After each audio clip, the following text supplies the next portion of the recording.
ওই যে ঢাকা শহরের ধারে কয়েকদিন হইল তো এক আফায় আন্দোলন করতে আছে ঢাকাতে ফুটপাত উড়িয়ে দেওয়ার লাগিয়া। ফুটপাত উড়ে আবার সরকারের নতুন করে যেন সীমানা দিছে এগুলো বন্ধ করার লাগিয়া। আসলে আপার কথাটা যুক্তি আছে, আপার কথার সাথে আমি একমত। দেশেই বর্তমানে দেখেন ধান কাটুই না মানুষ নেই, দেশ গ্রামে বদলা খুঁজলে বদলা পাওয়া যায় না, কিন্তু ঢাকার শহরে সব ডিজাই ফুটপাতের দোকান দিয়ে ঢাকার শহরে যায় উঠছে। কথা বলছেন এই নিয়ে। আর যে গ্রামের মানুষ গ্রাম থেকে মানুষ শহরে যায় উঠছে, গ্রামে কোনো মানুষ নেই।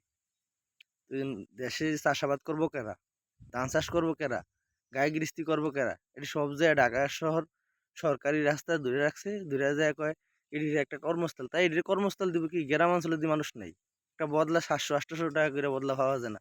ওই অনেক দেই যে মানুষের উপকার করে, জামাতের করতেছে, আবার আজকে দেখলাম বিএনপির এক এমপি করতেছে। তা এগুলা করবো কে ওনারা? ঠিক আছে, ওনারা করে মোটামুটি ঠিক আছে, কিন্তু ওনাদের তো এটা কাজ না। এটি কাজ হয়েছে যিনি ফুটপাতে যারা ব্যবসা করে সব গ্রামের তো মানুষ যায়। দেশ সব মানে সব আউলিয়ে গেছে, জনগণও আউলিয়ে দিতে আছে, সরকারও আউলিয়ে দিতে আছে। আজব পাগলামি।